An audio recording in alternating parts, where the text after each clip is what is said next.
So very good evening all the participants.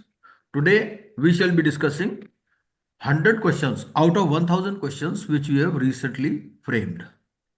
These questions are based on the various legal pronouncements. Some of them may be in our syllabus, some of them may not be in our syllabus. But the idea is the interpretation of various sections and regulations and rules of the IBC. So I would request Roop Kiran ji to please start the session. So in the meantime, I'll share my screen. I hope my screen is visible. Is it visible? My screen is visible? Sir थोड़ा font छोटा आ रहा है। Font छोटा आ रहा है? Okay, just a minute. मैं view view पे जाके ना फुल स्क्रीन कर देता हूँ इसको। एक मिनट।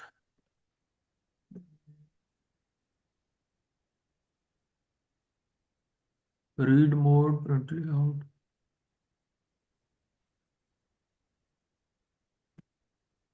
Now it's better. अब बेटर यस सर। है ना? अब बेटर है। हाँ रूप किरण जी, Yes, sir. हाँ Yes, सर, sir. हाँ Yes. सर। Yes. चलिए चलिए पढ़िए पढ़िए। Sir multiple choice questions. First question number 1। Actually ये क्वेश्चन था, under the IBC which of the following would fall with in the definition of person under section 3 subsection 23। मैंने उसको would not fall किया कर दिया है sir. Right right, you have done it correctly. Right, हाँ I saw that. Yes. हाँ। तो section 3 subsection 23 में जो पर्सन का डेफिनेशन है उसमें ट्रेड यूनियन नहीं है, बाकी के है कंपनी, इंडिविजुअल, पार्टनरशिप है sir. So we have to take it A. Trade union is the answer. Right. So, but I would like to add here Hmm. that they may frame a question like a registered trade union or an unregistered trade union. Because there is a case law also on this regarding trade union. Just Mhm. Okay, sir. if case law कुछ बता सकते हैं it sir? is a registered trade union, Hmm. then it could be considered, it could be covered under the definition of person. Let me show you the case law also. Section 323 में तो ऐसा कुछ नहीं है sir. Hmm.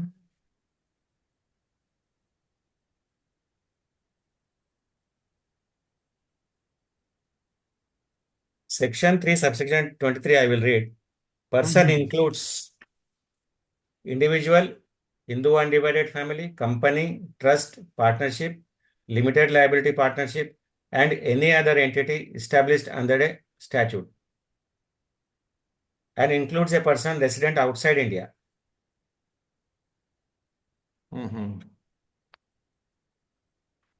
Right. So Anyway, trade union का कहीं भी उन्होंने उल्लेख नहीं किया sir. and but there is a case law. I'll post in the group. There is a okay case law on this. So the point here is that if they tweak it like registered trade union or an unregistered trade union or an association of workers, so then the answer would be this. Okay okay sir. है ना? Yes, next. Second, a government company PSU which functions as an extended limb of the government and performs government functions. इसमें options है can be taken over by CIRP like any other corporate debtor, automatically goes into CIRP on default, can be taken over under CIRP only with approval of RBI, cannot be taken over by CIRP as it performs governmental functions. तो answer will B D. You can unmute yourself. The students can also unmute themselves. They can also answer to make it participative. So actually इसका definition हमें corporate person में देखना पड़ेगा sir. Corporate person में जो I would like to definition add है। here that there is a difference between corporate person and corporate debtor. Yes sir. So corporate debtor is a person who has who ओस। availed a loan, हाँ yes. है ना?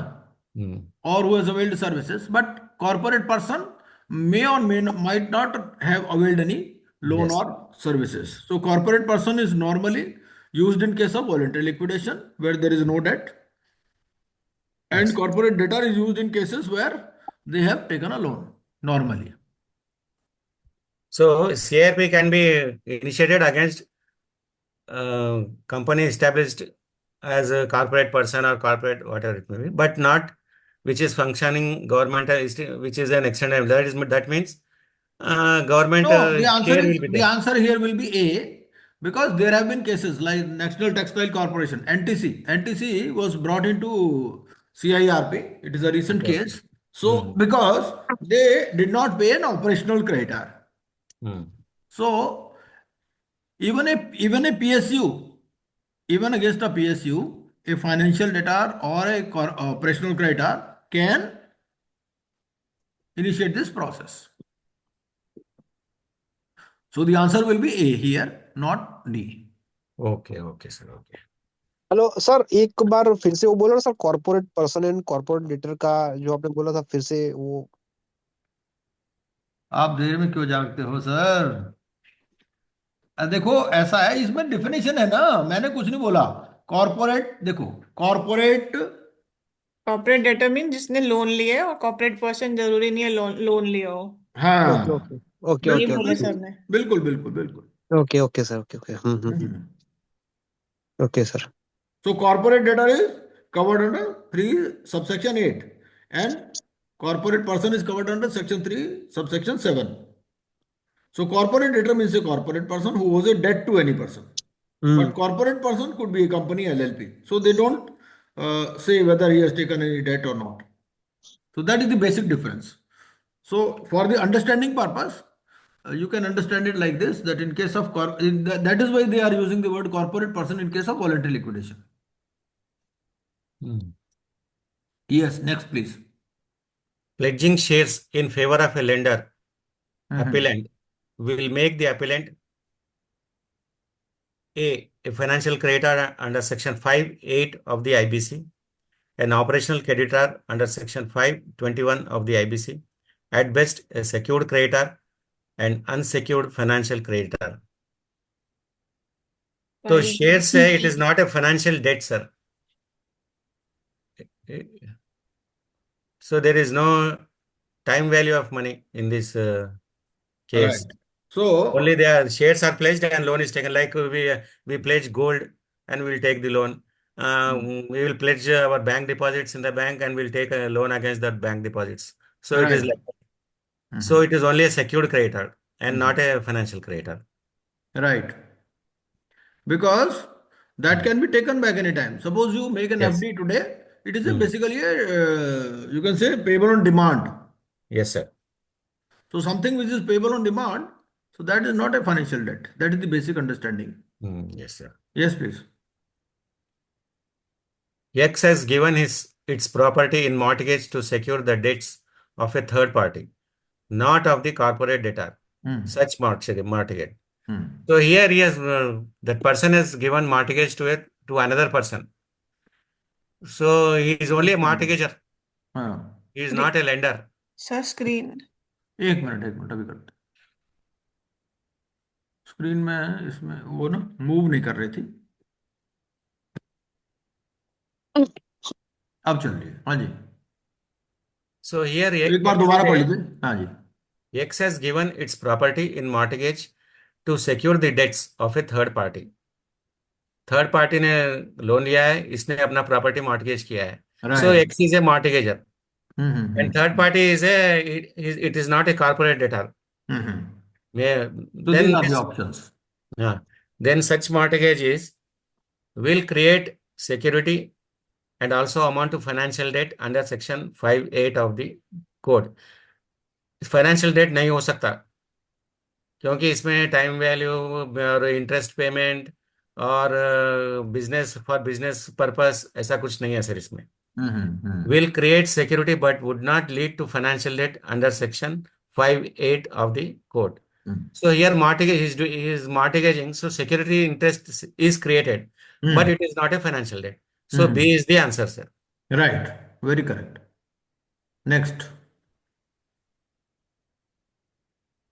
Question number 5. Which of the following is an indispensable requirement to constitute financial debt under section 5 subsection 8 of the IBC. Starting में ही लिखा हुआ है sir, जैसा ही section 5 open करेंगे, टाइम वैल्यू ऑफ मनी के बारे में दिया है। Creation of security over any asset of the corporate debtor, liability to pay interest at a specified date, disbursement of money against the consideration for the time value of money data and not otherwise. So answer is C, sir. Disbursement of money against the consideration for the time value of money from the creditor to the debtor and not otherwise. और इसका एक case law भी है sir, Ram रतन Modi versus सुमंगल deal mark. अगर पढ़ना हो तो वो केस लॉ भी आप पढ़ सकते हैं। ये लीगल किस्से नाम से बुक है। It is a digest on Insolvency and Bankruptcy Code. It covers Supreme Court 5 year cases and High Court NCLT and NCLT cases. It's a very recent book, I think published in 2025 only. हाँ, first edition 2025। Yes please. Question number 6. A lease would be considered a financial lease and fall within the definition of financial debt if A, it is for more than 12 months and rent is paid monthly. ये तो नहीं होगा, rent पे कर रहा है तो वो अलग से हो जाएगा, वो ऑपरेशनल लीज ऐसा कुछ हो जाएगा। It merely grants moratorium followed by payment of premium in a staggered manner. It transfers substantially all the risks and rewards incidental to ownership of an underlying asset to the lessee. It is cancelable at the option of the lessee at any time. So appropriate answer will be C. It transfers substantially all the risks and rewards incidental to ownership of an underlying asset to the lessee.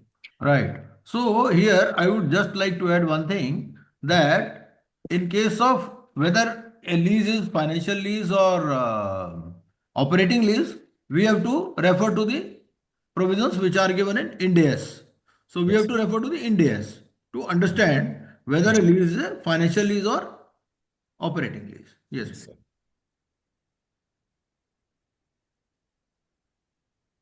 A lease is classified as an operational lease if all risks and rewards incidental to ownership are transferred to the lessee. ये ऊपर वाला है sir, ये actually this A is financial lease. It does not transfer all the risks and rewards incidental to the ownership of the underlying asset. The lease term covers the entire economic life of the asset.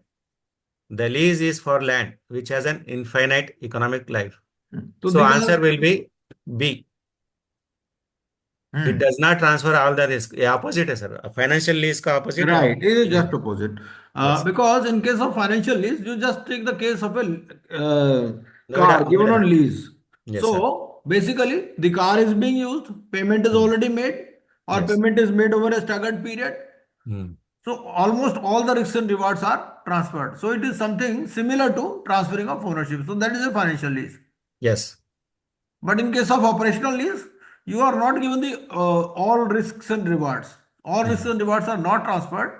So only you are allowed to operate that thing. You are allowed to use that thing basically. Yes, sir. So इसका case law is Noida versus Anand Sonwara. Right. Noida wanted to be treated as financial lease, but the RP Anand Sombhadra rejected, and he made it a operational creditor instead of financial creditor. So that is the case of Noida, sir. Yes, next. In Pioneer Urban Land case and in the context of the Insolvency and Bankruptcy Code and the RERA, which of the following statements is true? RERA is a special statute that overrides the code in case of a conflict. The code is a general statute and must always yield to RERA. RERA cannot be held to be a special statute that would override the code. Both statutes have equal standing and neither can override the other. Sir, इसमें I think there is no answer, appropriate answer, as far as my understanding goes. Because both the acts, both the codes are, they play in their own fields. They are right. They operate in their own Their field. level playing fields are different. Right. When there is repugnancy, when there is conflict. The answer will be D, na? D will be the answer. Neither can override. Both statutes have equal standing and neither can override. But in case of conflict, IBC prevails over RERA, sir. No, the point is that a person, like a home buyer, take the case of a home buyer. So he Hmm. can pursue remedies under RERA. He can pursue remedies under IBC also. And Hmm. suppose RERA gives a verdict, so then also the status of the home buyer doesn't change. In one case, what happened? The RP changed the status of the persons who had got award from RERA. So they Hmm. say RERA award uh, doesn't change the status basically of the home buyer. Hmm. Okay, sir. Okay. But I think There there is are no some conflict case. actually. What I mean to say, there is no conflict actually. Uh, Both are designed to give remedies to the home buyers. yes, sir. Yes, sir. Hmm. Sir, section 238 saying provision of this code to overriding other laws. अरे Straight way, sir. That's वो वो ठीक है, अपन innovative में उधर आ गया, वो वो अलग चीज गुजरात है, एक्ट। देखो वो अलग चीज है, वो उसमें उसका इससे कोई मतलब नहीं है. But if both are design to give the same type of remedies, भाई इन दोनों का पर्पस क्या है? रेरा का पर्पस क्या है? To give relief to home buyers basically. okay, sir. But in also this case, pioneer urban land is directly related to a RERA and not to a specifically finance. हाँ हाँ, तो क्या हो RERA में क्या हो गया? होम बायर ही तो है ना, तो होम बायर तो फाइनेंशियल क्रेडिटर है ही. Yes, sir. Yes, sir. Yes. हाँ, Pioneer urban case. Perfect. Yes please. Yes, sir. Under question number 9, under section 5, subsection 8, clause F of the code, amounts raised from allottees under real estate projects are. Actually, जो amount raise करते हैं उसको financial debt कहते हैं sir, allottees का. Excluded from the definition of financial debt. No, it is included. Subsumed and within the section even without referring to the explanation introduced by the Amendment Act. Only consider debt if the profit motive is absent. Classified as operational debt rather than financial debt. So इसमें answer nearest answer will be B, sir. Right. Subsumed Because within the there was a section. Supreme Court judgment, because Hmm. it was challenged that this explanation was inserted at a later date. Hmm. So they said whether it will have retrospective effect or prospective effect. Then the Supreme Court said that it was already intended to be included in the 58F only. वो And Chitra Sharma तो नहीं? explanation was inserted just by way of elucidation. So there was no amendment in reality. Hmm. Explanation was inserted at a later date. Kesla I think Chitra Sharma. हाँ, वही है? हाँ, case law. Yes, sir. Yes. So they said the law originally intended to include the home buyers under 58F, and this Yes. explanation was although inserted at a later date, but it was the intention from the very beginning. Hmm.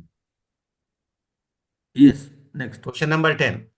How should the subclauses A to I of अभी section please 5? Participants बोल दीजिए speed ठीक है या you need it at slower pace, क्या लग रहा है आपको?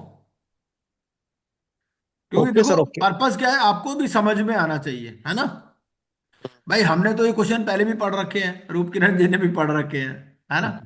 तो आप बता दीजिए स्पीड ओके है ना? Yes. ठीक है, नेक्स्ट. चलिए 10th पढ़िए. How should the subclauses A to I of section 5, subsection 8 of the code be interpreted? तो ये अपन पढ़ेंगे एक बार सबसेक्शन 5 और सेक्शन 5 और सबसेक्शन 8. मैं 1 मिनट पढ़ूंगा, उसमें क्या है देखेंगे अपन. Section 5 is corporate applicant means. उसमें point number 8, financial debt. Financial debt है सर एक्चुअली सेक्शन 5 में.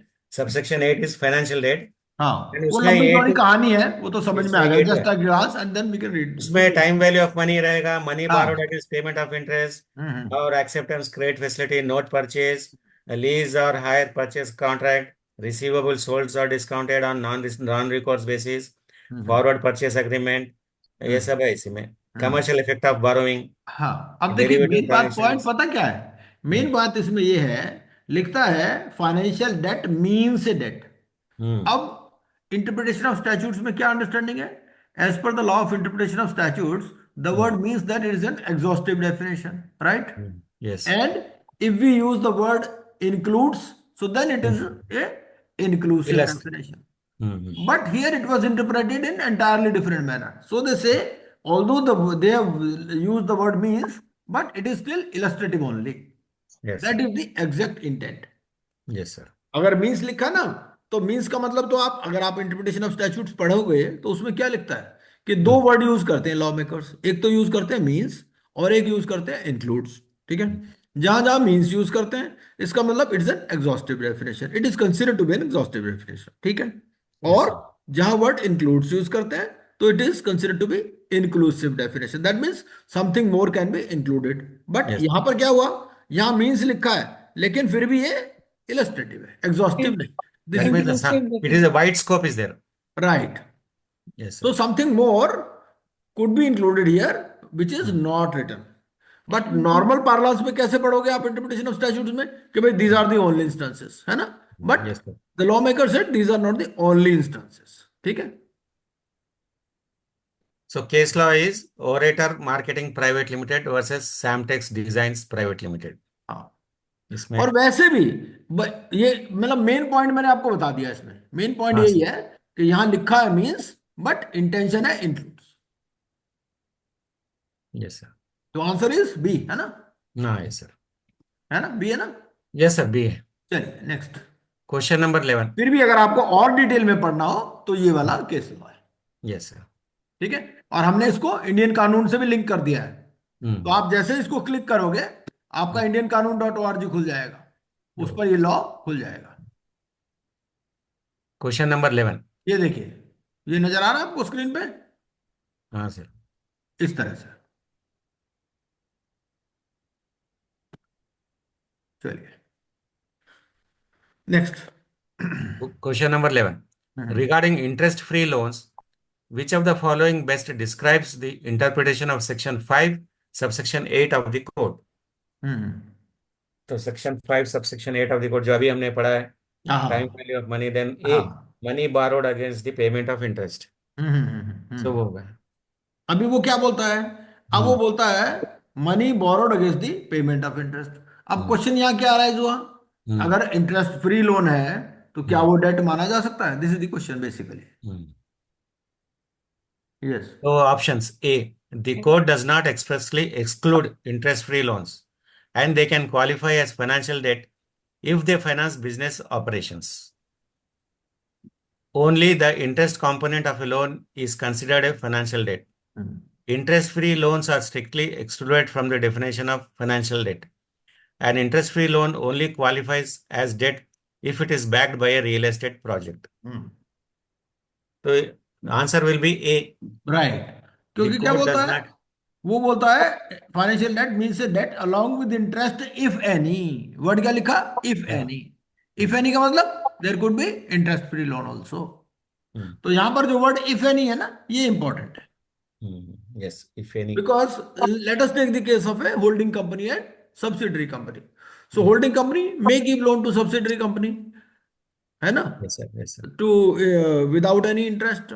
There could be cases where there is a close relationship between the companies and they may not like to charge interest. Next. Question number 12.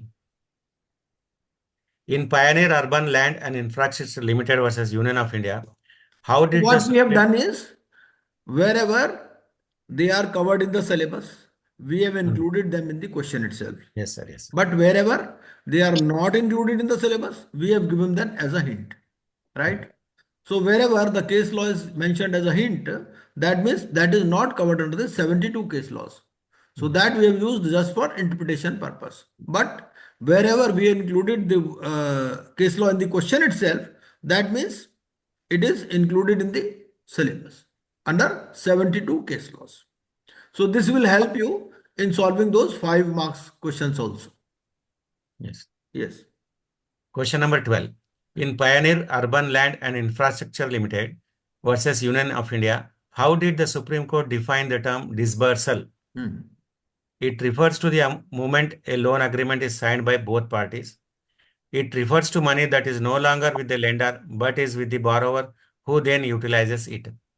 It refers to the profit earned by a lender at the end of a lease term. It refers to the legal process of filing for insolvency. So here answer will be B. Disbursal itself means disbursing the amount. It Right. is passing from one hands to another hands. Right. So it So, refers to money that is no longer with the right. lender, but it is with the borrower. Right. So Then answer will be utilizes B, it. B for bat. Right. Yes, sir. Next. The question number 13. How should compulsorily convertible debentures be treated in an insolvency proceedings? Sir वो last question एक बार दोबारा बता देंगे, मेरा miss हो गया। कोई बात नहीं। हाँ, बता रहे हैं। Question number 12. In Pioneer Urban Land and Infrastructure Limited versus Union of India, how did the Supreme Court define the term disbursal? Options है A. It refers to the moment a loan agreement is signed by both parties.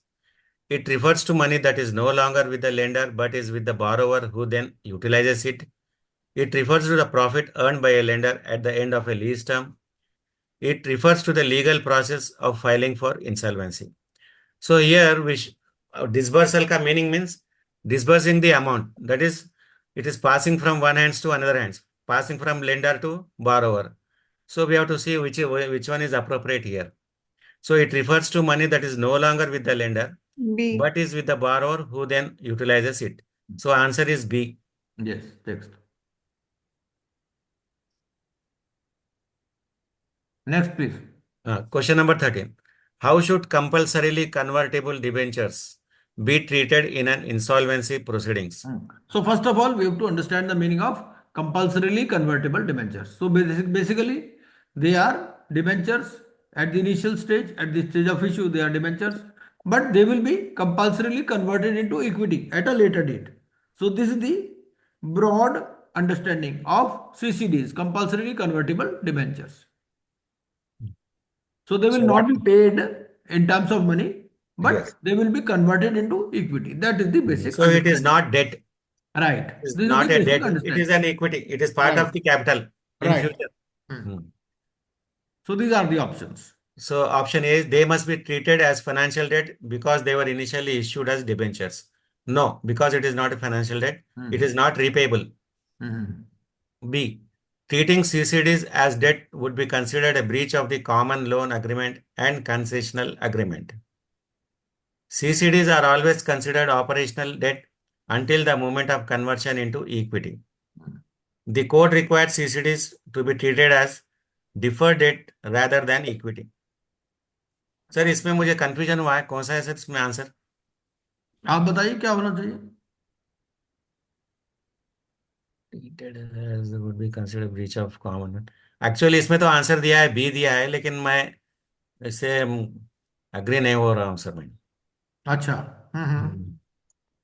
Treating CCD as debt. It is not a debt, ना sir. CCD is not a debt.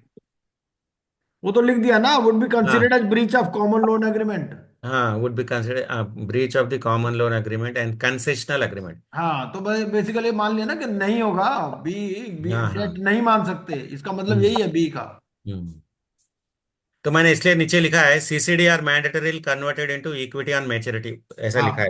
हाँ हाँ. So meaning, so answer is B here. Answer B only. So we can refer to the case law, है ना? Yes sir, yes sir. अभी यह है कि we will share this and you can read it in detail. Yes sir. चलिए, अगर यहाँ discuss करने लगे तो बहुत टाइम लग जाएगा. हाँ जी. Yes sir. Question number 14. Under the guidelines for insolvency resolution cost, when are the wages or salaries of workmen and employees included in the CIRP cost? A. Only for the period when the corporate debtor was a going concern during the CIRP. B. Only if the employees were hired after the insolvency process began. C. Wages are automatically excluded from CIRP cost and are treated as operational debt instead. D. Wages are only included in the committee of creditors provides a written guarantee for payment. So wages are paid during CIRP for actually work done. Actually, right, because Suppose there are 1000 workers in the company and RP feels that only 500 are needed, right? So only the wages of those 500 workers will be treated as CIRP Yes. cost. This is the meaning. So इसका case base है Sunil Kumar Jain versus Sundaresh Bhatt. हाँ बिल्कुल ठीक है, बिल्कुल ठीक है. Sir इसमें जैसे अगर सेक्शन 53 रेफर करें तो उसमें तो लास्ट 2 ईयर या 1 ईयर के वेजेस. नहीं वो तो लिक्विडेशन है ना मैडम, ये तो CIRP की बात कर रहा है, ये लिक्विडेशन की बात नहीं कर रहे. अच्छा. 53 उसमें तो भी लिक्विडेशन हो गई. 24 मंथ्स देंगे, बाद में 12 मंथ्स देते हैं, लेकिन लास्ट में फिर EF में वो नीचे जाते हैं ना, तो रिमेनिंग अब वो अगर कुछ वैसे अमाउंट भी बचा तो उसमें 53 दिया को था. रेफर करना यहाँ ठीक नहीं है. 53 हाँ. विद लिक्विडेशन, यहाँ Yes. CIRP की बात कर रहा है. Okay, sir. Okay. Question number 15. Hmm. Regarding the insolvency professional fees, what is required for the fees and expenses to be considered valid during the CIRP? Options. They must be reasonable and have the approval of the committee of creditors. They must be approved by the corporate debtors board of directors. The fees are fixed by the code and do not require any external approval. Approval is only required if the fees exceed 5% of the total debt. So here answer will be A. Hmm. They must be reasonable hmm. and have the approval of COC. हम्म. क्योंकि COC will give only to the extent they have approved. उसके ऊपर right से ज्यादा नहीं देता है. Right. Next.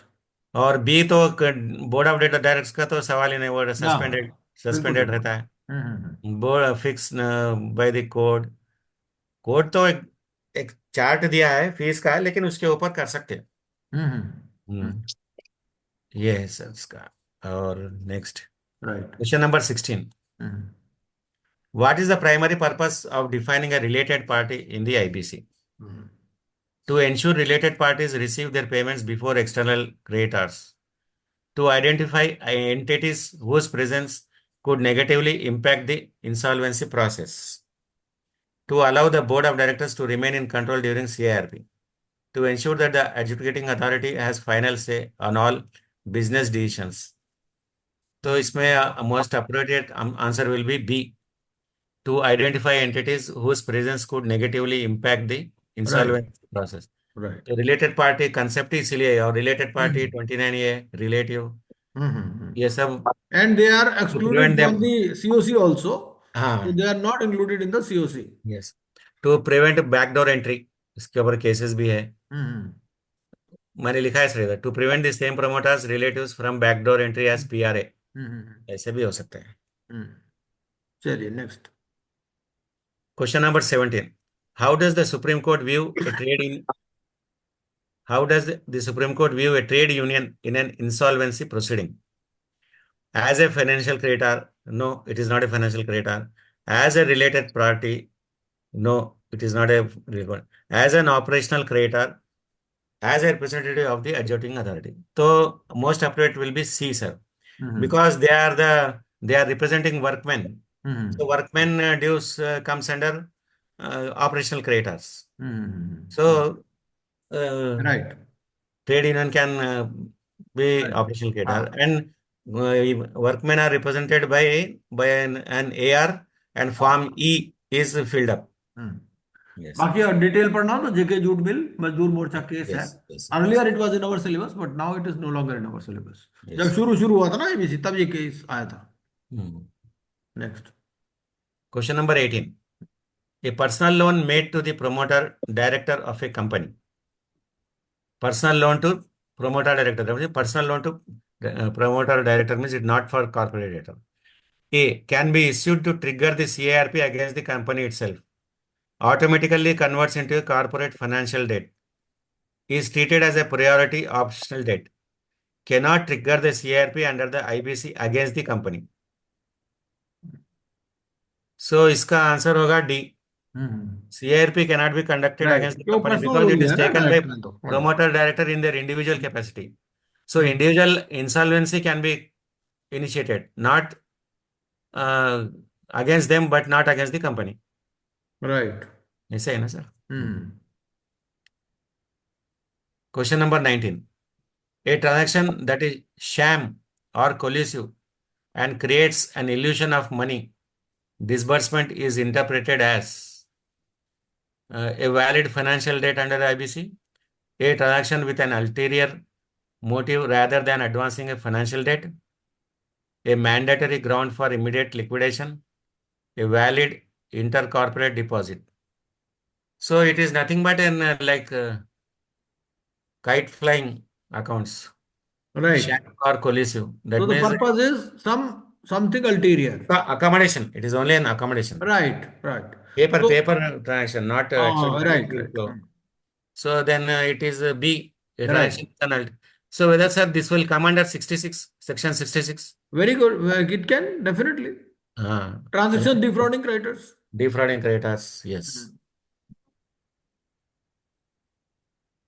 Question number 20. Under the IBC, the NCLT exercising powers under section 7 or section 9 is specifically described as not a debt collection forum, a debt collection forum for all commercial disputes, forum primarily for the recovery of stagnant debts, a criminal code for penalizing directors. So actually this code is brought, the important objective of the code is reviving the units, not Right, right. recovering the money. Recovering money is the last resort. So actually this resolution is important than recovery. So this is not a debt collection forum. Right. Answer will be A. Okay, sir. Right. Next. 21. As per the digest, the IBC is a statute that aims to revive a corporate body unable to pay its debts primarily by prescribing immediate liquidation methods for all defaulting bodies, ensuring 100% debt recovery for all creditors through asset seizure, serving as a platform for the continuation of civil suits, appointing a resolution professional to facilitate revival. So answer will be D, just like 20. Question number above question, same answer here also. It is for facilitating the revival of the units, the objective of the IBC. Right. So answer will be 21. Answer will be D for 21. Right. Very correct. Next. Question number 22. How does a petition under section 7 or section 9 of the code interact with winding up proceedings? It is dependent on the outcome of winding up proceedings filed against the same company. It is an independent proceeding that remains unaffected by winding up proceedings filed against the same company. It is automatically stayed if a winding up petition is already pending. It must be merged with the winding up proceedings to avoid conflicting orders. Sir, here answer I think it will be B. It is an independent proceeding that remains unaffected by winding up proceedings filed against the same company. Can you explain, sir? Right. The point here is that there is a duty cast upon the directors that they have to tell the NCLT whether any winding up proceeding is pending. Yes, sir. So from that logic, we can come to this conclusion that it is an independent proceeding. Okay. Because they may be pending in high courts or supreme courts. So that is another logic. Yes, sir. 23 also same, repeated, same question. Next. 24. In Swiss Ribbons Private Limited versus Union of India, what is the legal standing of information available with an information utility? It constitutes conclusive proof of default that cannot be challenged. It is considered hearsay and cannot be used as evidence in court. It serves as a prima facie evidence of default, which the corporate debtor has the right to rebut. It is only admissible if supported by a physical bank statement. So this information utility, that record of default, which is obtained from IU, it is one of the evidence, sir. Other Right. evidences will also be there. Right. IU issues Form D. Yes, sir. As an evidence of default, but naturally the other party has the right to rebut. So it is one of the evidences, and other evidences can also, suppose they are not able to obtain this from the information utility. So in that case also they can produce the loan agreement or some other things to Bank establish statements. contracts, So it is agreement. one of the evidences and not the conclusive evidence. Yes, sir. Right. Question number 25. Hmm. Which statement accurately reflects the AA's power when considering an application under Section 7? The AA is only required to see debt and default. All other factors are irrelevant. The AA has no discretion and must admit the application immediately upon proof of default. The AA can consider the viability and overall financial health of the corporate debtor and may keep the admission order in abeyance or reject the application. The provisions of Section 7 are mandatory, meaning the AA has no choice but to initiate CIRP as a default exists, if a default exists. So here answer is given as C, but I do not agree with that answer, sir. Actually, there are two conflicting judgments of the Supreme Court. Yes, sir. So here what we have to see, first of all, we have to go as per the law. So what law says? If we go to Section 7, then it says that it may. Hmm. Yes, sir. It may. And in It Section 9, may. it is a shall. Yes. So in Section 7, subsection 5B, it says it may by order reject the application, or in Section 758 says it may by order admit such application. So in case of Section 7, it is the discretion. Hmm. But in case of Section 9, they say it has to accept the application. But there is a conflicting case here also of the NCLAT. NCLAT in case of National Textile Mills. I personally know this case, like National Textile Mills case, National Textile Corporation case. So where an operational creditor filed an application, and NTC, you know, is a Government of India undertaking, PSU. Yes, sir. So CIRP was admitted by NCLT because default was proved. But then they moved the application before NCLT, and NCLT said that, okay, simply default may not be a conclusive evidence of admission of an application. So they still allowed the NTC to pay to the operational creditor, and then the application was withdrawn. So basically it is discretion in both the cases, in case of FCs and OCs. So answer is C, sir. Right. I have given some date. In case of financial, so in case of financial, discretion is directly given. But in case, what I am saying, I am going a step further. In case of operational debt also, so they will look at the circumstances. Like I gave you the example of NTC, National Textile Corporation, where there was a default of an operational debt, and still that application was initially admitted, but it was allowed to be withdrawn once the payment was made by NTC. I have given one reasoning, sir, here in this. I think you have read it. Once the AA is satisfied that a financial debt exists and default occurred, admission filed under Section 7 is mandatory and not discretionary. This is a judgment, sir. What I am saying is both on judgments are there on both sides. So, but if we avoid the judgment, in case of Section 7, discretion is given in the section itself. Discretion is given in the code itself. So in the code also, Section 7 they said may, but Right. in the end they will give some comments. In the end, in that they have given shall. Right. Okay, sir. Okay. Next. Question number 26. What is the nature of the adjudicating authority power under Section 7, subsection 5, clause A of the code? It is a mandatory power. The A must admit the application if a default is found. It is discretionary power that must not be exercised arbitrarily or capriciously. It is a symbolic power that requires approval from the Committee of Creditors. The AA has no power to delay admission if the debt is over the threshold. So here is the answer is B, sir. Discretionary, just like what we have discussed now. Just. Right. Next. Question number 27. What are the two specific courses available to the adjudicating authority when dealing with a Section 7 application?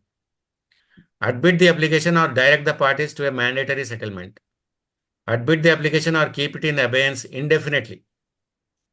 Admit the application or reject the application. Reject the application or appoint an interim liquidator immediately. So A is not there because mandatory settlement, all these things NCLT will not do. It will not keep in abeyance indefinitely also. Hmm. So the answer will be C. Admit the application or reject the application. Hmm.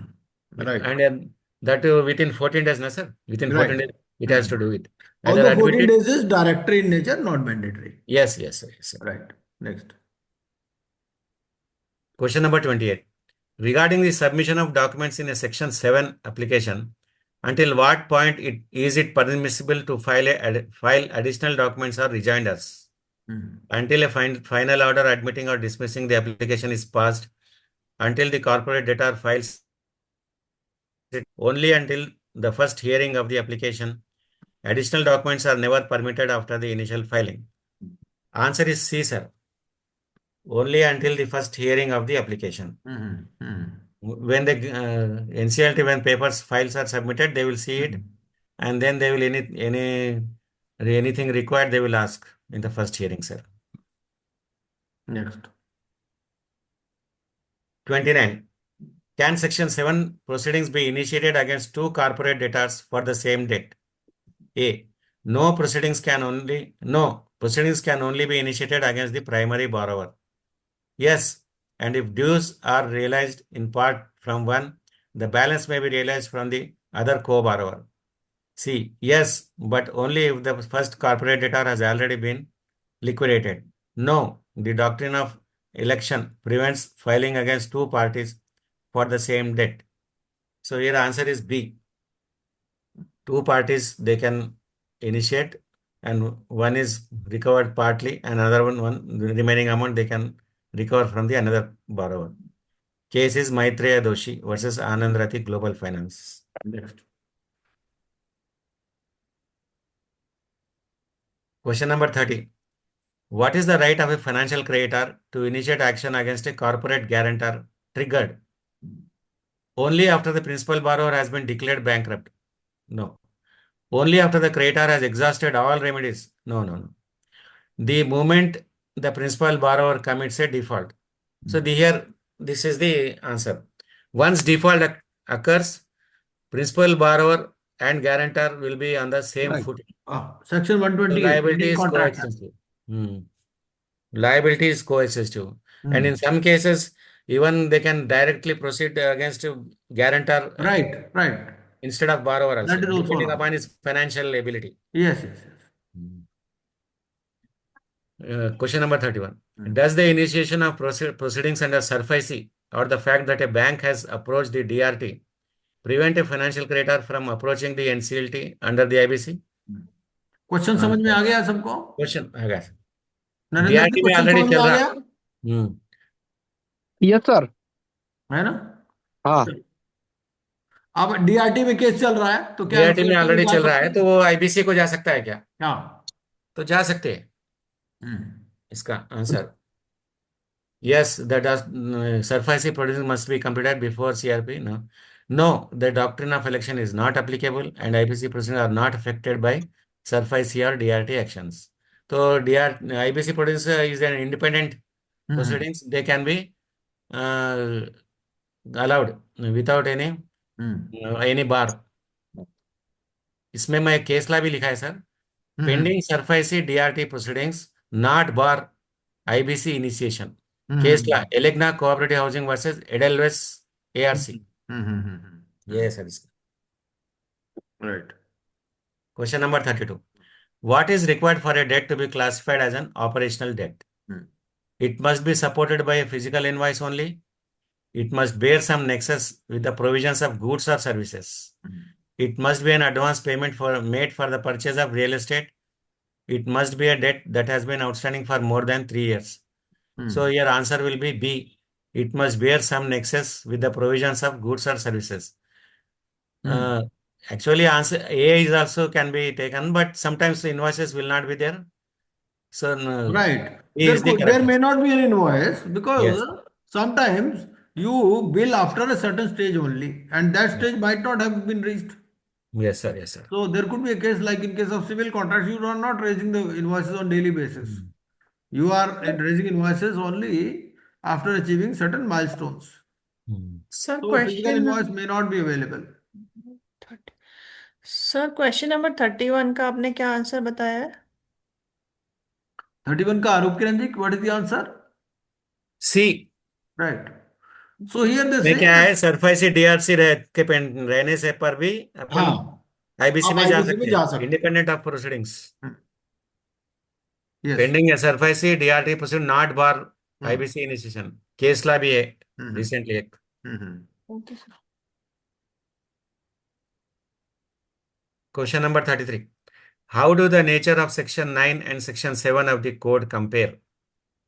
Section 9 is directory while section 7 is mandatory. Both section 9 and section 7 are mandatory in nature. Section 9 is mandatory in nature while section 7 is directory. Both sections are directory, giving full discretion to the adjudicating authority. इसमें क्या हो सकता है, अपन इससे पहले जो discuss किए उसमें section 9 is directory while section 7 is mandatory था उसमें, क्योंकि सेक्शन 9 में मे है, सेक्शन 7 में शैल है। नहीं उल्टा है, उल्टा बोल रहे हो आप। सेक्शन 9 में शेल है, सेक्शन 7 में मे है। हाँ मे है सर, हाँ yes.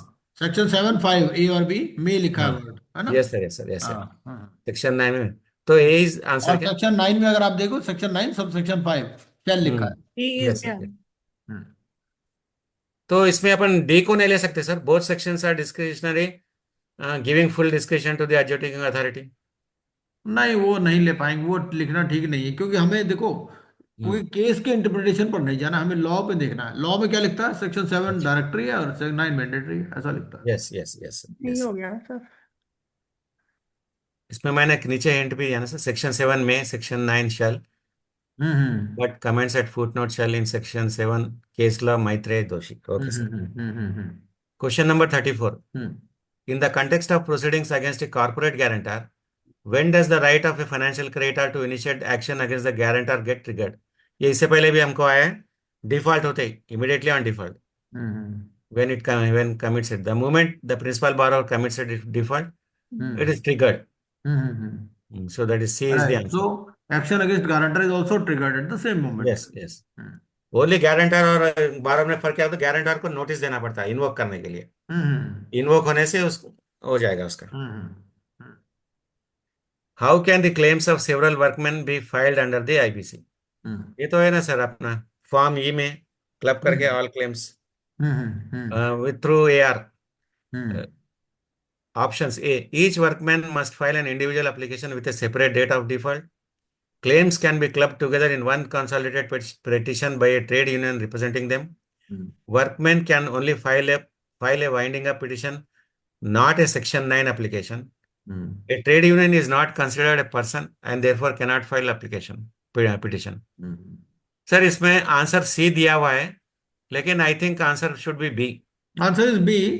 Actually the question is also wrongly worded. Question में अच्छा। देखो, क्वेश्चन से ना कंफ्यूजन हो रहा है कि हम्म क्लेम की बात कर रहा है या पिटिशन की बात कर रहा है। हम्म। हाँ अभी ऊपर तो क्लेम है, हाँ और आईबीसी में वाइंडिंग अप का तो आता ही नहीं क्वेश्चन, हाँ बाय हाँ ट्रेड यूनियन और एनीथिंग, उसका कहीं। So the question should be reframed along the lines of section 9। Yes sir. So the point here is, suppose wages of 1000 workers are pending. So whether a trade union can file an application under section 9? This is the question, precise question. हाँ yes, they can file through AR. Right. Yes sir. कोई नहीं, इस question को change कर देंगे। हाँ जी चलिए। हाँ सर, मैं नीचे इंटर लिखा था आंसर में, हाँ हाँ एआर टू हाँ फाइल क्लेम्स फॉर हाँ ऑल ठीक है। वर्कमैन इन फॉर्म ई। नहीं वो हमें वो उस पर जाना ही नहीं है, डी बी डी पर नहीं जाना अपने को। हाँ ये हाँ बेसिकली क्वेश्चन ही गलत है। क्वेश्चन क्या हाँ, है? क्वेश्चन होना चाहिए सेक्शन 9 पिटिशन कौन फाइल करेगा, अच्छा अच्छा, ओके ओके सर। उस हिसाब से वो B will be the correct answer. Hmm yes. Next. Question number 35, does the doctrine of election prevent a financial creditor from approaching the NCLT if they have already obtained a recovery certificate from a debt recovery tribunal? भाई तो date जो अपन recovery इससे पहले tribunal से discuss किए ना वही है, सेम आपको एक आंसर। रिकवरी सर्टिफिकेट मिल गया, वहां रिकवरी हाँ ऑफिसर अपॉइंट होता है ना। हाँ सर। अभी क्या है कि weather he can approach the NCLT, this is the question.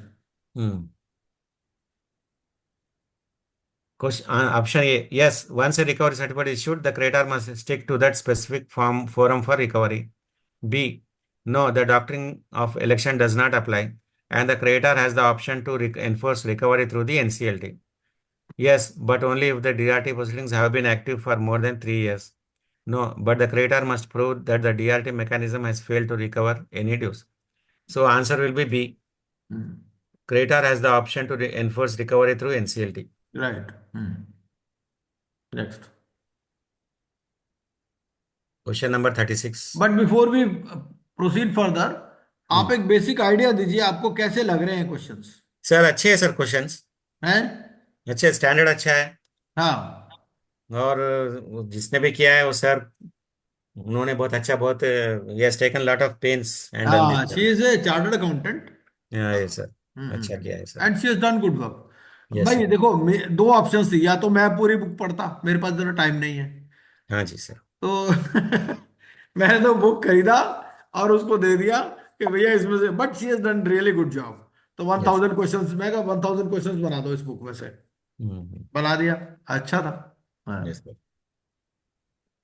Question number 36. Just a minute. What is the adjudicating authority required to determine at the pre-admission stage regarding a dispute? A. Whether the dispute is likely to result in a conviction in a criminal court. B. Whether there is plausible contention requiring further investigation that is not a patently feeble legal document. C. Whether the dispute has been settled through private mediation before filing. The adjudicating authority must conduct a detailed examination of the respective contentions and adjudicate the merit. इसका मुझे समझ में नहीं आया sir, ये B दिया है answer, लेकिन ये वो। भाई देखो ऐसा है ना, क्या कह रहे हैं कि भाई देयर इज अ डिस्प्यूट, ठीक है? Yes sir. तो अभी प्री एडमिशन स्टेज पर क्या देखेगा, समझ रहे हो भाई? इसके it means there is a section 9 application. हाँ, नहीं नहीं नहीं, तो अभी एग्जिस्टेंस ऑफ क्या है, डिस्प्यूट। ये केस कौन सा है, वो वाला, ये वो क्या है केस, वो ये सर, मोबिलॉक्स इनोवेशंस हाँ versus yes, Kinsa virtual software. ये स्टार। हाँ। हाँ, तो उसमें क्या है, वो ये कह रहा है कि suppose section 9 application comes, right? Now what is to be seen regarding the dispute, ठीक है? Whether they have to establish the dispute conclusively, है ना? Yes sir. तो देखेगा कि भाई क्या डिस्प्यूट से कन्विक्शन होगा या नहीं होगा, या क्या प्लॉसिबल कंटेंशन है requiring further investigation that is not a patently feeble legal argument. ऐसा तो नहीं ना कि just for the sake of raising dispute they are raising the dispute, ठीक है ना? तो yes. The answer will be B, and it was directly written in this Mobilox case. हाँ, मोबिलैक्स का ही है सर, ये जजमेंट हाँ में ऐसे ही दिया गया। हाँ, बिल्कुल बिल्कुल। तो वो कहता है कि whether there is a plausible contention requiring further investigation that is not a patently feeble legal argument, ठीक है ना? चलिए next. Question number 37. What was held regarding the reconciliation of accounts? वैसे क्वेश्चन अच्छा है, क्वेश्चन अच्छा इसलिए है कि इसमें सेक्शन 9 को रेफर नहीं किया इसने, बट हाँ सर। बट ऑटोमेटिकली भाई डिस्प्यूट का मतलब ही सेक्शन 9 यस सर। है ना? और मोबिलैक्स नहीं बोला है, लेकिन उसके बारे में ही लिखा है सर, हाँ बिल्कुल बिना बिल्कुल बताए। हाँ। बिल्कुल बिल्कुल, yes. Yes sir. 37. What was held regarding the reconciliation of accounts? Pending reconciliation of accounts amounts to a pre-existing dispute. Reconciliation must be completed within 14 days of the Section 9 filing. Reconciliation of accounts is considered an admission of debt by the corporate debtor. The AA must perform the reconciliation if the parties fails to do so. Answer is A. Pending reconciliation of accounts amounts to a pre-existing dispute. We can reframe the question also, है ना? हाँ, yes, इसका sir. कोई जरूरत नहीं है कि if reconciliation of accounts is pending, so that means what, इस तरह से कुछ क्वेश्चन बना देंगे इसको, है ना? हाँ थोड़ा सर। सा रिफ्रेम कर देंगे। Yes, sir. Yes, next. Question number 38. Under Section 10A of the Code, from what date is the bar on initiating insolvency proceedings applicable? ये कोविड बिकॉज का यू है नो, सर, ये because of covid, covid. Yes, so there was a bar. बस from the But date the of bar the. was on initiating. That means the bar was on filing. Yes, sir. Hmm. From the date the provision was enacted on 5th June 20. From the date the default was first recorded by an information utility. From 25th January, March 2020. From the date the national lockdown was lifted. So ये date उसमें clearly mention किया हुआ है sir, 10A में from 25th March 2020 और it was first for Actually, this 6 question months के लिए था came. extended for 12 months. This question came because the notification was issued on 5th of June. Yes, So the sir. question arose because the date is written as 25th March, but the notification was issued on 5th June. So the Yes. question came whether it is retrospective in nature. This was the question basically. Yes. और ये रमेश कमाल का है ना, ये अपने syllabus में हाँ लेटेस्ट ऐड हुआ है सर ये. बिल्कुल बिल्कुल बिल्कुल हाँ जी सर ये एक्सपेक्टेड है सर ये. हाँ बिल्कुल बिल्कुल क्वेश्चन आज भी कोई नंबर स्टूडेंट बोल रहा था अभी हमने 2-3 दिन में डिस्कस किए थे उसमें से 30-35 क्वेश्चन आ गए. अरे वाह, अच्छा है हाँ सर. Question number 39.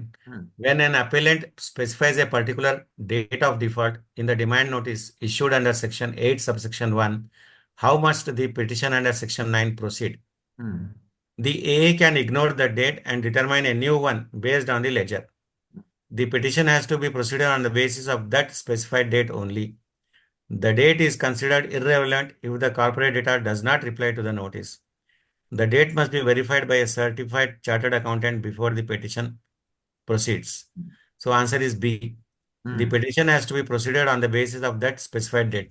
क्योंकि डिमांड नोटिस में इश्यू कर दिया है डेट को, तो वही डेट को लेना है हमें. Question number 40. Right What is the nature of the क्योंकि देखो timelines? whenever you file a petition you have to verify it by way of an affidavit also. Yes, sir. आपको क्या एफिडेविट भी देना पड़ता है कि what is stated is true and correct. Yes, sir. Yes, sir. What is the nature of the timelines provided under second proviso to section 12 subsection 3 of the code? So they are not mandatory, sir. ये आपने बहुत बार बोला है class में, lectures में. They are strictly mandatory and cannot be waived. They are mandatory in nature. They apply only to the corporate debtor and not the NCLT. They are directory for the first 180 So days we and can quickly mandatory. refer to section 12 subsection 3. Section 12 of subsection 3.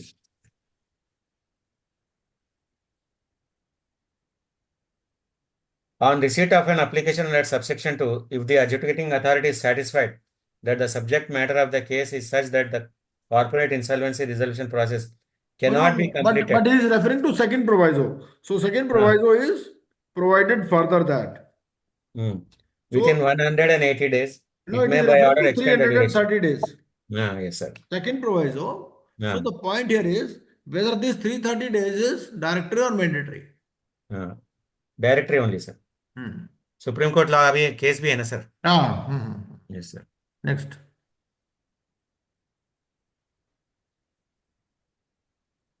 Next, please. Under what, question number 41, under what specific condition can a corporate insolvency resolution process be extended beyond the 330-day limit?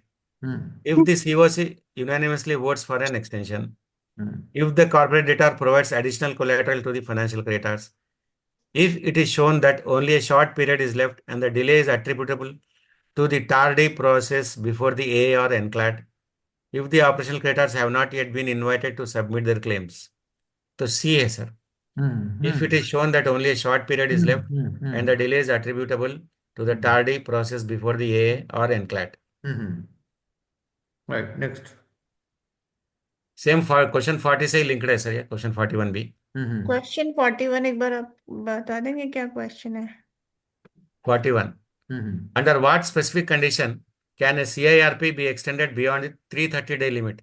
ये अभी हमने पढ़ा है ना. So the point here is section 12 second proviso says that it shall mandatorily be completed. So the point is when the law says mandatorily be completed, whether there can be any extension. This is the question basically. So suppose there is a delay on the part of AA or NCLT, so then they can condone this delay. Yes, next. Question number 42. What is the legal nature of CIRP proceedings once they have been initiated? They remain proceedings in personam against a specific person throughout. They are considered private arbitration proceedings between the debtor and creditor. They are no longer in personam, but rather become proceedings in rem against the world at large. They are classified as criminal proceedings due to the default on date. So answer will be C, sir. against the whole world, against REM. Right. Yeah. Because once Because it is no CIRP longer is private. initiated, then it is open to the whole world. It is no longer private, Everybody sir. can file claims. Right. And it is no longer private. Anybody can file claims, and it is the result is binding on all of them. Right. Question number 43. Under section 12A of the IBC, if an application for withdrawal is made after the constitution of the committee of creditors, through which authority must the application be submitted? ये तो मालूम है sir, through IRP और RP के through से AO को submit करना है. Right. इसमें ज्यादा क्योंकि कुछ इसका नहीं. पर्पस ये है कि he will see the conditions. Next. Even without COC constitution also, before that also it can be Right. applied. Right. Yes, sir. Question number 44. What is the standard for the adjudicating authority to interfere with the commercial wisdom of the COC regarding a settlement proposal under section 12A? The AA can sit in appeal and review the commercial merits of the proposal. The AA can only interfere if the decision is capricious, arbitrary, irrational, or violates the code rules. The AA has no power to interfere under any circumstances. The AA must approve every settlement proposal regardless of the COC's decision. So, इसका answer है B. Actually, the B point A. is that suppose an application for withdrawal has come. So now, whether the A will rely solely on the commercial wisdom of the COC or he can interfere. So he can interfere, but in limited circumstances when the decision is with an ulterior motive. And like recently, the case study also came. वो जो professional ethics वाला case study आया था. Yes, sir. Yes, sir. चलिए next. What is the recommended level of judicial intervention by the NCLT and NCLAT in IBC matters? Judicial intervention should be frequent to ensure fairness. Judicial innovation should be the primary driver of the process. Judicial intervention or innovation should be kept at its bare minimum. The NCLT should replace the COC's decision-making power. So इसमें answer है C, sir. Minimum रहना है, ज्यादा intervention नहीं रहना है. हाँ बिल्कुल. क्योंकि IBC का ऑब्जेक्टिव हाँ उसमें क्या है कि ना basically everybody has been assigned its role. COC is to look at the commercial aspects. Adjudicating authority is to look at the judicial aspects. Yes, sir. And RP is the coordinator. Right. 46. Question number 46. Can an application for withdrawal under section 12A be filed before the constitution of the committee of creditors? No. Section 12A strictly requires the COC's constitution first. No, because only the RP can file such an application. Yes, but only if the adjudicating authority grants special leave under Rule 11. Yes, the application cannot be kept pending specifically for the constitution of committee. तो D है sir इसका. COC constitute नहीं होने से भी apply कर withdrawal के लिए अप्लाई कर सकते हैं. राइट. बट अभी क्या हो गया, अभी अमेंडमेंट आ गया. अभी बोला before constitution of COC you can not. वो हमारे सिलेबस में नहीं है. Okay sir. Okay sir. अच्छा है, बढ़िया. What is the legal consequence of withdrawing a petition under the IBC regarding the liabilities of the corporate debtor? All liabilities are permanently extinguished. The CD is forced into immediate liquidation. It leads to status quo ante, the previously existing state, in respect to the liabilities of this CD. The CD must enter a scheme of compromise under section 230 of the Companies Act. So withdraw करने पर status quo रहेगा sir, जो पहले के liabilities रहते हैं वही रहेंगे. C is the answer. Right. Question number 48. Which of the following statements is true regarding the nature of Regulation 30A of the CIRP Regulation 2016 as per the text? ये Regulation वैसे ऐसा 30A. क्वेश्चन पूछेगा नहीं वो, क्योंकि you are not suppose to remember the regulation number, है ना. Yes sir. Yes sir. तो हम क्या करेंगे, रुपचंद जी, इस क्वेश्चन को ना थोड़ा सा अमेंड कर देंगे. अच्छा. इसका कॉन्टेक्स्ट दे करके ना, हाँ, इसमें कॉन्टेक्स्ट दे देंगे हम. रेगुलेशन 30A वाला. तो रेगुलेशन 30A है क्या? Regulation 3400. Regulation 30A withdrawal of application. हाँ, यस सर. या तो इसमें लिख दो पर्टेनिंग टू विड्रॉल, हाँ ये sir. Pertaining to withdrawal of application, इतना ही लिख दो तो हिंट काफी है। हम्म। क्वेश्चन में हम इतना कर देंगे। Yes sir. 30, an application for withdrawal under section 12 may be made to the A before the constitutional committee by the applicant through IRP। ये है सर इसमें। ठीक है सर, वैसे ही चेंज करेंगे। है ना? इसमें हम्म। यहाँ जो लिखा है ना, हम्म। रेगुलेशन 30 क्वेश्चन में, उसी के हम्म। साथ में लिख देंगे। हाँ ये सर। या यहाँ लिख दो ऑफ द CIRP रेगुलेशंस, इसके आगे लिख देंगे hmm. Pertaining to withdrawal of application, बस। So they are directory in nature. Hmm इसका आंसर है hmm directory in nature. Hmm hmm hmm question number 49। Hmm What is the legal status of the CIRP once an application under section 7, 9 or ये already repeat हो रहा है sir, or 10 has been admitted? The hmm proceedings are considered in rem and the NCLT must hear all concerned parties before deciding on withdrawal। हम्म ये repeated question। ये बाइजू हम्म का है sir case. ठीक है। Question next. number 50। Hmm How did the Supreme Court clarify the timing of a section 12A withdrawal application? Hmm Options: A. An application for withdrawal cannot be filed until the COC is fully constituted. An application filed prior to constitution of COC cannot be kept pending specifically for the COC's formation. Withdrawal is only permitted after the invitation for EOI has been issued. Section 12A strictly prohibits any settlement discussion before the first COC meeting. So So we answer can is reframe this question, yes. omitting the Supreme Court reference. Hmm. हम कह सकते हैं कि Hmm. How will you decide the timing of A section 12 withdrawal application, इतना ही लिख दो, simple. Yes sir. Yes है sir. ना? तो Hmm. सुप्रीम कोर्ट का लिखने का जरूरत नहीं क्वेश्चन के अंदर। Yes sir. हम्म तो इसका आंसर है B. An hmm application filed prior to constitution of COC hmm cannot be kept pending specifically for the COC's formation। Right. Next, next question please. Question number 51। Hmm Which of the following is true regarding the nature of regulation 30A? ये sir फिर repeat हुआ है sir हम्म ये छोड़ रहा हूँ। Question number 52। Hmm What is the legal status of CIRP proceeding once an application under section 7, 9 or 10 has been admitted? ये भी रिपीट हुआ है सर। वो क्या हुआ कि कई बार ना same matter comes up in different cases, हाँ ये सर, ये सर। वो इसीलिए रिपीट हो गया होगा। कोई नहीं, चलिए next. But we will 53। Remove that question, no issue. हाँ यस। हाँ जी। Question number 53। How hmm did the Supreme Court characterise the role of आप नोट एनसीएलटी? करते रहे उपक्रम जी, है ना? नोट कर रहे, इसको हटा देंगे हाँ हम। Sir.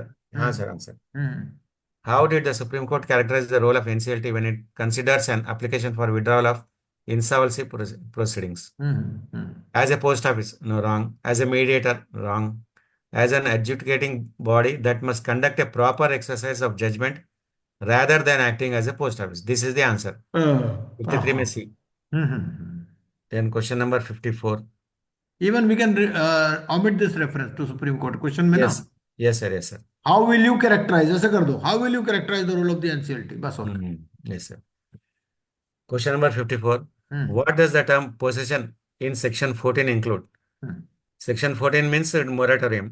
Hmm Only actual physical possession, only constructive possession, both constructive and actual possession, legal ownership without possession।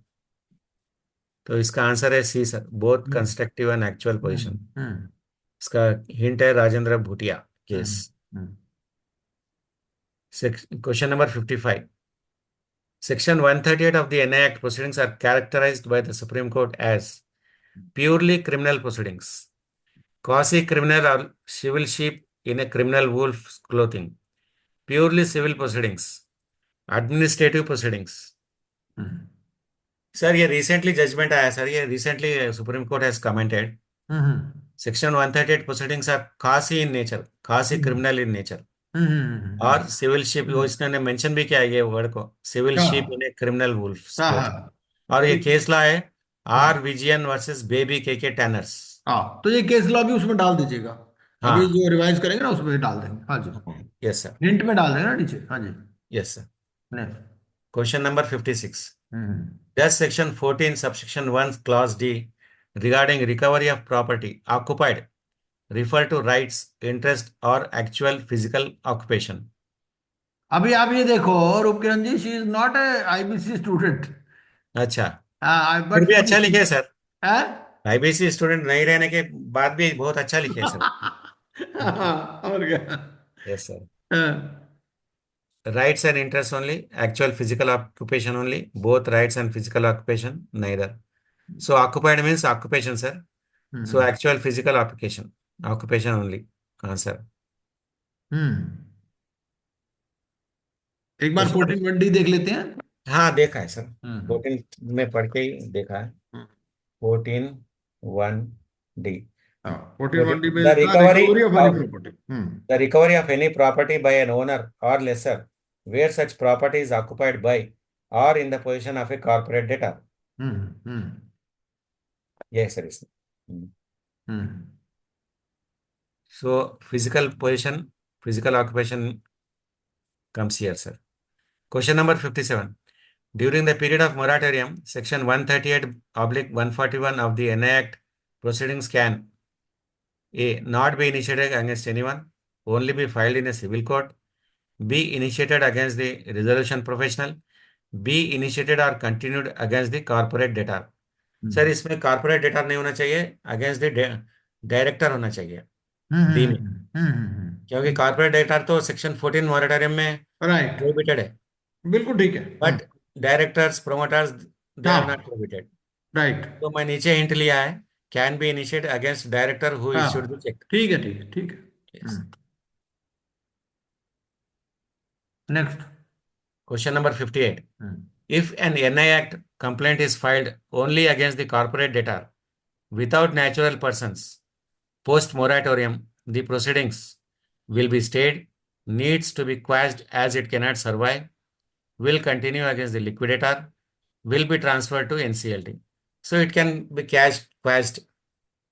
So NI right. Act against the directors issue किया जाता है, not against the corporate debtor.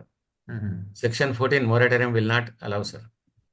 नहीं, वो बोलता है ना, वो क्या क्या क्वेश्चन क्या है, क्वेश्चन ये है कि you have filed the case only against the CD, right? So Yes. you have not included the directors and moratorium ceases. Moratorium is over.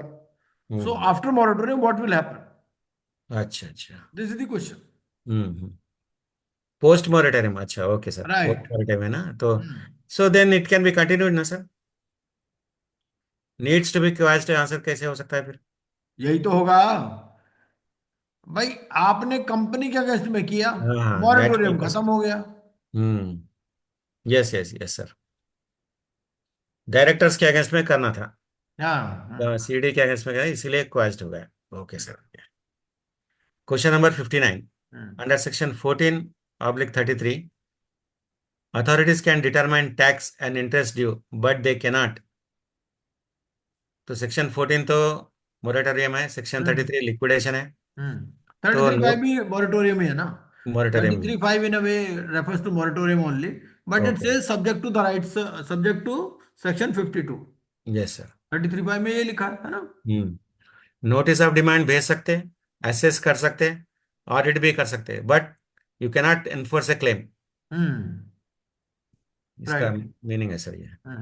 वो right, so the answer will be C, है ना। C C. Next.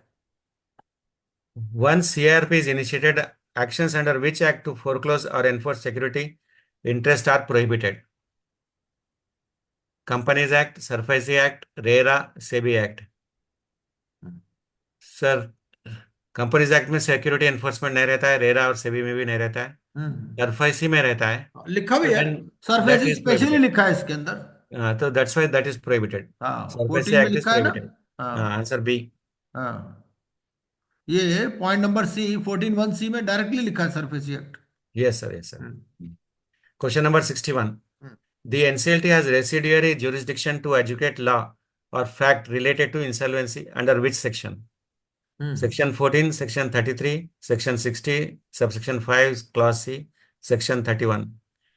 So jurisdiction बोलते ही Section 60 को चले जाना sir. हाँ बिल्कुल बिल्कुल।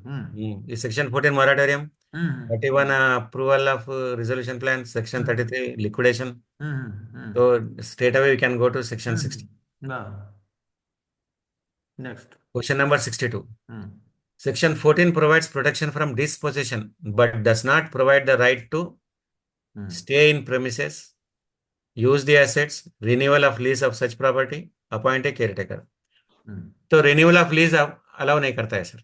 हम्म, रह सकते हैं, यूज कर ले सकते हैं एसेट्स, केयर टेकर भी रह सकता, लेकिन it can not be renewed because moratorium में है ना, प्रोहिबिट ट्रांसफर ऑफ इंटरेस्ट, हाँ ट्रांसफर, बिल्कुल बिल्कुल। वो तो सब दैट है। Will amount to giving new rights, है ना? Yes yes sir.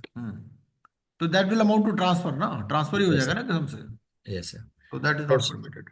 Question number 63. According to Supreme Court, the role of resolution professional is that of an administrator, facilitator, and options judge, invigilator, arbitrator, liquidator. तो इसमें answer है sir invigilator. ये एक famous case है, Kalyani Transco versus Bhushan power steel. इसमें उन्होंने RP mister Mahendra Kumar Khandelwal के ऊपर बहुत ही एडवर्स कमेंट्स किया है। तो उसमें उन्होंने कहा कि आरपी इस तरह होना चाहिए, ओके। उन्होंने कहा था administrator, facilitator, invigilator it should be alert, ऐसा उन्होंने कमेंट किया है sir supreme court. Next question number 64. Does a moratorium stay proceedings against the director, officers, natural persons of a company? इसका आंसर है नो, क्योंकि moratorium is not against them. Against the No, CD only, है ना? steady only. But proceedings can Their, continue against natural persons. yes, yes. No, their liability continues notwithstanding the moratorium. इसलिए तो PG to CD को भी इसमें करते हैं ना सर, हाँ वो भी एक रीजन है। Question number 65. Moratorium under section 14 is described as being much wider than which other section? तो सेक्शन 9, 7, 10 तो ये इनिशिएशन एप्लीकेशन फॉर CIRP है। 96 ये आता है सर पर्सनल गारंटर्स का। 94 से जो स्टार्ट होता है, 94, 95, 96, तो इस 96 से ज्यादा वाइडर सेक्शन 14 है। तो आंसर इज ये। I think we can cover up to 70 तक कर लेते हैं, ना? हाँ ठीक है सर, ठीक है हाँ सर। 70 तक कर लेते हैं। 66. What kind of powers does the RP possess according to the Swiss ribbons case? Swiss ribbons case भी बहुत इंपॉर्टेंट केस है सर। इसमें आरपी के रोल के बारे में उसके बोला है convent. Adjudicating powers, judicial powers, legislative powers, only administrative powers, खासी जुडिशियल। ये है sir, D is the answer. D is the answer. Administrative powers, खासी जुडिशियल बोल के commented. Question number 67. Publication of the notice of insolvency in newspapers constitutes deemed knowledge on corporate debtor only, claimant creditor, NCLT, general public. इसमें क्या हो सकता है sir answer? इसमें answer क्या दिया है? इसमें दिया है बी, लेकिन मैं समझता हूँ ए। नहीं, ये तो नहीं है। नॉलेज किसका होगा? नॉलेज तो भाई देखो, ऑब्जेक्शन कौन रेज करता है कि मुझे पब्लिक नोटिस नहीं मिला? क्लेमेंट या क्रेडिटर? क्लेमेंट करता है।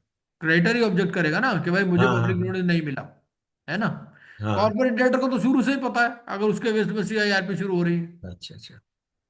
है कि नहीं? यस सर, और यस सर। NCLT ने तो एप्लीकेशन ही एडमिट किया है, उसको तो पता ही है यस ना? सर। जनरल पब्लिक का कोई मतलब नहीं इस प्रोसीडिंग से।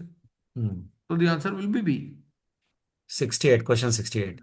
If a claim is filed in the wrong form, the IRP or RP must reject the claim immediately, file a complaint with the IBBI, verify and accord it to correct category, ask the creditor to file a fresh suit. So answer is C, sir. Also there is a case law on this. Now there is a case law where क्योंकि they say, हाँ, वो great claim में to मैंने be बोल के बताया देते हैं ना। उसमें, हाँ because what that claimant will do, he claim to be, हाँ, वो लिखता claim है to be, person who claims to be. हाँ, claims to be वर्ड लिखा है FT वहां or पे। claims to be OC. He thinks हाँ like that, but हाँ, RP has to put it in the correct basket. Right. That is the answer, yes, sir. 69. Which group is considered best equipped to assess the viability and feasibility of the business of the corporate debtor? Financial creditors, operational creditors, resolution professional, board of directors. Question है which group is considered best equipped to assess the viability and feasibility यही of the ये business. Financial creditors, COC. Right, because they are the person who have financed the company. Yes. So that is their, they have been assigned primary role. It is based Hmm. on UK law. Yes, sir. Because there are two basic laws, US law and UK law. US law allows the debtor to stay in control despite default, Yes, sir. which was the earlier regime in case of Companies Act. है ना? Hmm. But Yes, sir. now UK law says that ownership is not sacrosanct. If the directors are not able to manage the company, then let the creditors take over. They should make way.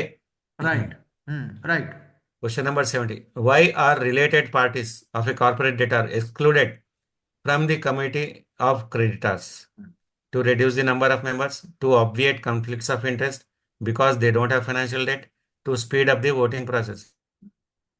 Yes, sir. B. Obviate conflicts of interest. Right so I think we can stop here so थोड़ा Yes, sir. Idea हो गया कि भाई हाँ, एक sir. है ना कि विद इन 90 मिनट्स ऑलमोस्ट है ना टाइम 90 भी नहीं होगा हमारा कम ही होगा हाँ, sir. 75-80 मिनट्स हमने लिया होगा Yes, sir. इसको करने में